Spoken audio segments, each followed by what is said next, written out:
Shalom, I'd like to give all praises to Yahweh, Basham Yahushai, and double honors to the apostles and elders of GMS that taught us his word. I just want to talk about Esau and his military always going in other people's lands and setting up different embassies and bases in other territories, basically not keeping himself at home, always, flexing his military might on everyone, but there's an appointed time, as the scriptures say, there's an appointed time, when this man will go down, when these prophecies will come to pass, when Yahweh Shai returns, to establish his kingdom on the planet Earth. There's an appointed time. Though tarry, wait for it.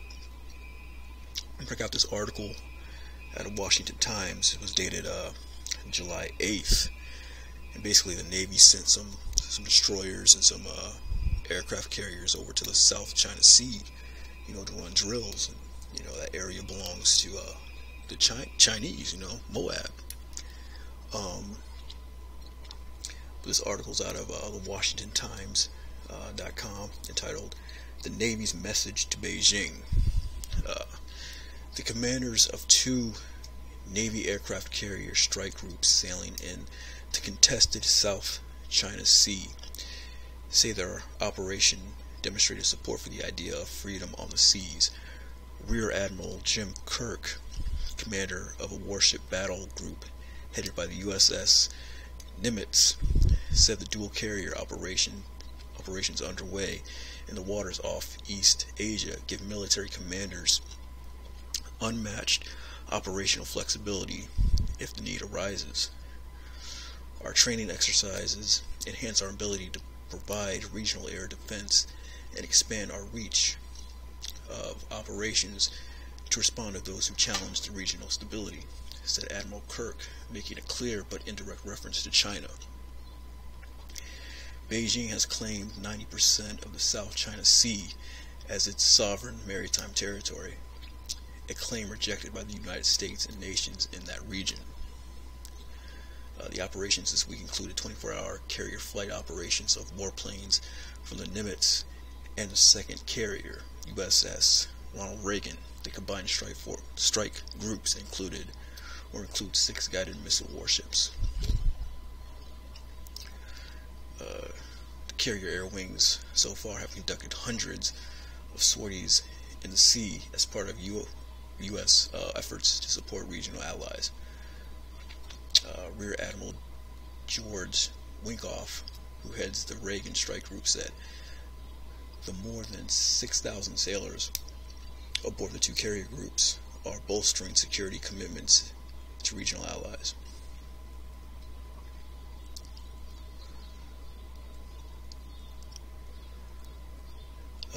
Chinese naval officials are closely watching the carrier, and in the past, People's Liberation Army naval fleets have tried unsuccessfully to force U.S. Navy warships out of the area. We saw plenty of the Chinese Navy operating around us as we did our exercises. The Chinese presence near the exercises helped us raise our level of readiness as we go against each other through training, he said. So that was a marvelous opportunity for us. Despite the monitoring, there have been no incidents so far involving the Chinese. We certainly saw the PLA Navy, and they certainly saw us. He added, "We expect all nations to operate safe and professionally during any of our maritime operations," and those expectations were met.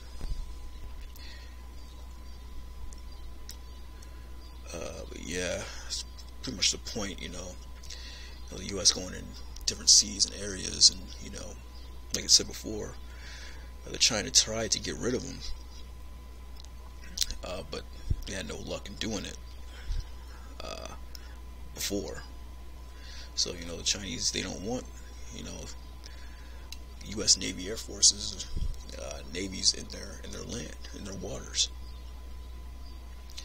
Yeah, it's like the People's Liberation Army naval fleets have tried unsuccessfully to force U.S. Navy warships out of the area in the past. So yeah, that's just, Esau not keeping himself at home, The first scripture is Habakkuk 2 and 3. For the vision is yet for an appointed time, but at the end it shall speak and not lie. Though it tarry, wait for it, because it will surely come and not tarry. Yeah, the end will come, man. These prophecies are coming to pass, man. World War III, it shall come. It's tarrying. It seems like it's taking a long time, but you know, it will surely come. Behold, his soul which is lifted up is not upright in him, but the just shall live by his faith. Yeah, and who are the just? You know, the Israelites, Negroes, Latinos, Native Americans. But mainly on this side, it's the elect.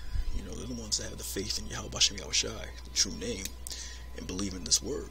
You know, yea, also because he transgresseth by wine, he is a proud man. Neither keepeth at home, who enlargeth his desire as hell, and is as death, and cannot be satisfied, but gathereth unto him all nations, and heapeth unto him all people. Yeah, neither keepeth at home. He's on everybody's land. You know, he can't be satisfied. You know, he has to take people's resources. Nothing to start these unnecessary wars. You know, to take people's oil, take their natural resources. You know, taking down governments and putting up people in those little puppet, you know, presidents, puppet leaders, you know, in these nations. He's never satisfied. Shall not all these take up a parable against him, and a taunting proverb against him, and say, woe to him that increaseth that which is not his? You know, how long? And to him that laid himself with thick clay. Yeah, well, that debt. That's what that thick clay represents. You know, it's that debt that America's racking up. You know, and a good way to get money is to, you know, start wars. You know, war is a very profitable business. A lot of these businesses, like Halliburton and all these different companies, they make a lot of money off of war. You know, but the next scripture is Psalms 49:11. Their inward thought is that their houses shall continue forever, and their dwelling places to all generations. They call their lands after their own names. Yeah, their inward thought is that they shall continue forever. You know, they think they can just go into other people's lands and their territories and do little drills. You know, you think no one can stop them. But even Yahushai, you know, when Yahushai comes back with the angels, they're going to stop them. You know, they call their lands after their own names, like America Vespucci. You know, Africa was named after Scipio Africanus. You know, but that's their inward thought. You know, he's a proud man. As I said in Habakkuk, you know, he's a proud man. Inward thought is that their houses shall continue forever. But you know, when Yahushai comes back, you know, he's going to put an end to all this. You know, though it tarry, wait for it. You know, vision is set for an appointed time. That there is an appointed time. Yahushai is going to come back, and, you know, and establish his kingdom. You know, and we know that time is soon. You know, through these prophecies. You know. But you know, with that, shalom on.